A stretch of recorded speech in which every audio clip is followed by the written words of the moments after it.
is it necessary to send someone from Kiambu to Philadelphia to find out how people present?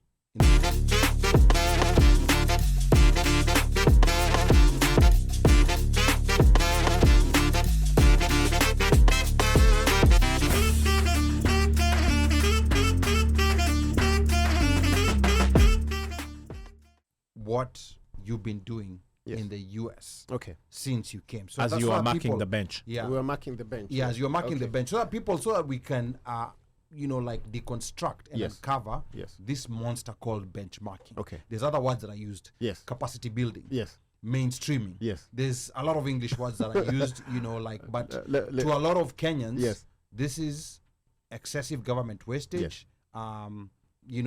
Politicians just getting a chance to go to foreign countries and do a lot of things that have no benefit to the Mwananchi. Okay. So, Mheshimiwa. So I think maybe while we say politicians and benchmarking, those two terms tend to sort of glide well and rub people the wrong way. Yeah. But essentially, you're talking about state officers, because it's not just politicians who go to do benchmarking. Remember, we have state officers who work in executive wings of either national government or county government, and they're also prone to the same narrative. By state officers, do you mean elected officials or elected officials plus other state officers? So yes, so you could have officers who work in ministries. Okay. CSs, PSs, their staff. Government, CECs, chief officers. When you talk about CEC, because remember you're talking to a crowd that maybe is not familiar with these acronyms. This is chief executive, members of the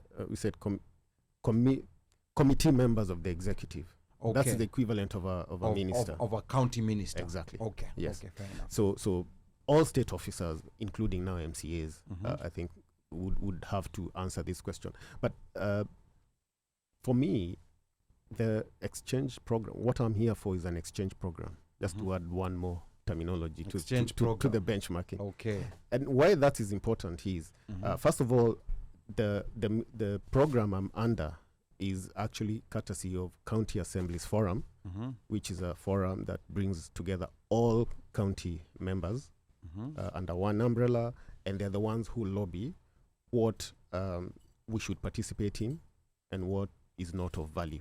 Okay. Now, the Ministry of Devolution in Kenya came up with, in conjunction with the Foreign Ministry, came up with a rule that state officers should not travel at any one time more than 6 of them actually, right? So people used to travel 15, 20 members at any one time. Okay. So a new legislation came and said, look, at any one time, if at all you have to travel, like in our case, you have 5. So no delegations of 20. No delegations of 5. You can't split them. Watu wengine waende na British Airways na wengine waende na nini. You can, but not for the same mission. So you, like, if you have to come to the States, for instance, watu wa 6, 5 elected officials and 1 staff member, because you always have to have a staff member. Huyo ndio anaandikaga mavitu. Okay. Yes. Now, what we have done for this particular mission for Kiambu isn't 1 member, just 1. So that's just you, just myself. So who's scribing for you? Myself. I'll do a report. I'm doing a report. So we have consultants here on this end.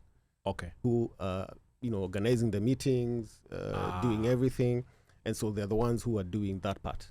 So we realize there's really no point of bringing anybody else. Okay.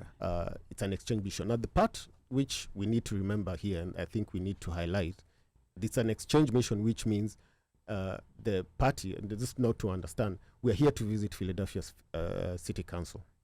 That's where you came to visit. That's where I came to visit. Philadelphia City we've done DC, but DC was just to understand the how the American policy. You have to, if you're a politician and you come to the States, you have to pay homage to the capital city of politics, right? So exactly, and this homage is what we're trying to understand, because it's being funded by taxpayers' money. What exactly is homage? The DC is basically just to understand where. In fact, it was not even very necessary. That's something that took 2 hours. The rest of the day, we are back to other business, right? Okay. But the Philadelphia one is an exchange mission where we get to meet the council members of Philadelphia City Council and understand how they do their legislation, how they do their business, and versus how we do ours. Okay. Now, we organized a whole day yesterday. I met the president of the council representatives, council members, they call them. I met other council officials, council representatives, they call them. We had meetings, we spoke about many things. Now, here's the thing. I got to see how they ran their session, right? Talking about benchmarking, how residents of Philadelphia present their issues to their representatives. Okay. How their representatives address them and take on those issues, and how what steps are taken when they need something changed. And we are talking about anything from someone who wants their local basketball court redone to someone whose the drainage is being blocked, anything and everything. We have people, we had residents, and this was so interesting for me to see. About 12 residents get about 7 minutes each to come and present their issues. And some of those issues had already been presented by their representatives, but they're just, emphasizing these issues. And some were just commenting that, by the way, my council member here brought in this issue. I just want to thank him on behalf of my district, they call them districts, that he's done a good job. So it's a whole variety of things. Why this is important is, in Kiambu right now, the hot button issue we have right now is a bill called Valuation and Rating Act, which was passed in 2016. That's what now is occupying our thoughts and minds today. That bill was passed by, obviously, the legislators who were there on 2016 before the elections of 2017. So it was done very hurriedly, and they left in 2017. And we were like, what's that all about? Come in, the legislators who were there next, 2017 to 2022, and we discovered it was a bill which was so punitive and so retrogressive to the residents of Kiambu. Why? Because it sought to impose rates on leasehold landowners in Kiambu, something which is unheard of. You can imagine your Shosho there with his piece of land. She's farming her cuckoos and everything else, and she's supposed to pay land rates. That's unheard of. Plus the rent for the cuckoos. And everything else. Now, this bill went silent for the whole of the last term for Waitito and Nyoro in Kiambu. They looked at it, it was a ticking time bomb, they didn't do anything about it. Enter Kina us the other year, and a bill which looks, it's a monstrosity. So we say, okay, fine, we're going to change it. But in our efforts, as we are looking at it to change it, a lobby group, let me call them a lobby group called Bunge Mashinani, get wind of it, and they decide they're going to petition Kiambu Assembly for us to change it. No problem, anybody can do that. But the way they did it is the issue, right? Because we had truckloads of people. It was like a demonstration. Kiambu came to a standstill for 2-3 hours. It was like a riot. They came to the assembly, they're banging on the gates, you can't do this, you can't do that. And it's a bill that was passed in 2016. Why this is important is this.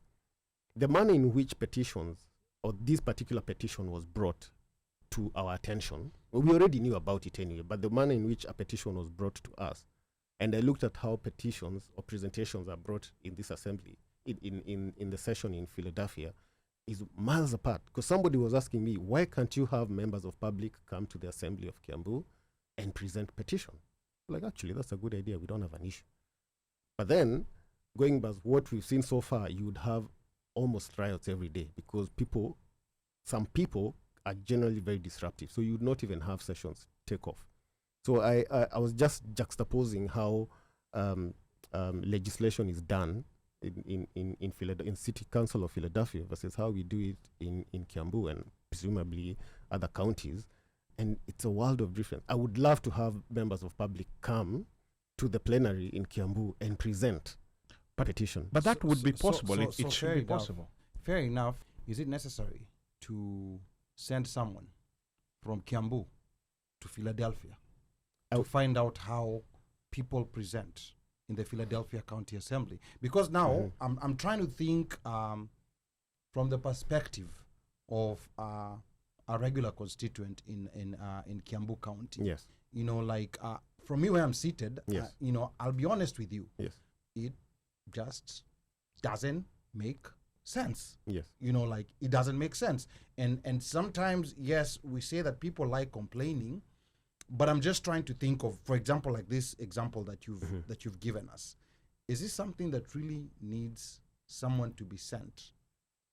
Air ticket, hotel, travel allowance, per diem to do this. Okay. And even, let's say, like hypothetical, let's say it's necessary to do that.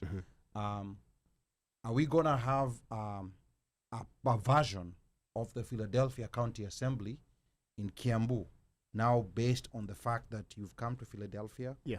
And then you've, you know, done the report and you've brought it back. So now the people of Bungia Mashinani will see it and they'll stop coming and banging on the doors of the Kiambu County Assembly. Actually, J6 style. Remember, I called it an exchange mission. And that's the whole idea. We have one person come to actually it's like lobbying. You're coming to lobby the city council of Philadelphia, first of all, to see how they do legislation. But that's not all. We're looking to see how they engage their residents in issues, commerce, for instance. And we sat with some of the council members, and they were telling me, look, I met this lady whose job is to engage the black, what do they call it? The women in black business or something of that sort. Yeah. So they have a quota for how they should engage. A certain amount of money goes to women of color, and they're supposed to do business. That's one. Yeah. We have a space for green energy, right? And how they engage people in business in green energy. We have people in waste management and how they engage entrepreneurs in that level. So there's a whole element of commerce that can again now be adopted into how we can also use do the same thing in Kiambu. Now, essentially, what would be the ideal scenario is to have a sister city partnership, and that's what we are pushing for. Yeah. So that at least we have a sustainable engagement of ideas and exchange of resources. Remember, if they come to, if we are successful and we have legislators agree and to come to Kiambu, we're creating commerce also. There's someone who's going to house them in hotels. There are people who are going to drive them around. They will sell. We are putting Kiambu on the map. So Ali's not buying that. Does that include before Ali eats you? Does that include investment? Because I heard you talking about how they do things and how they're setting up, I guess, engagement with the city, meeting certain quotas, blah blah blah, and so on.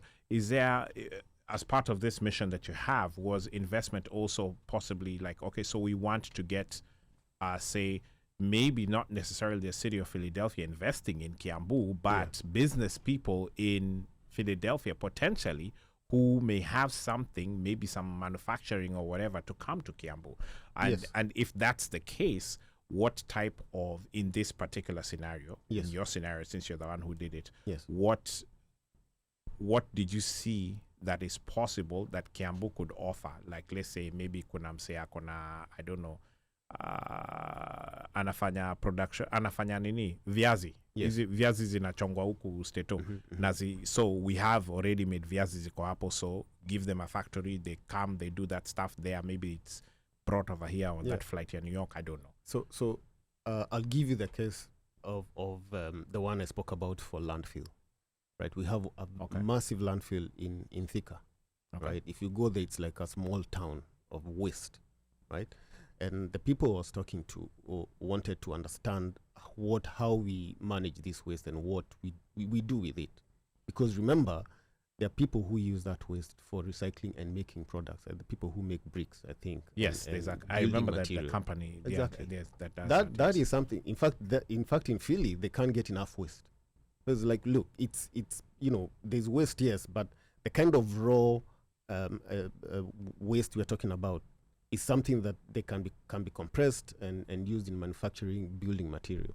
That is a conversation, of course, not with the Philadelphia City Council, but the Philadelphia City Council has connection with business people who are already engaging in that. Because remember, they have incentives, I suppose, I would call them that, for people who engage in recycling or renewable energy and these kind of things. So they have people who can either deploy that technology in Kiambu or whatever else. So it's our work to try and mash or lobby for these kind of investors to come in and do this, or maybe even sell us the technology so that we can do it ourselves.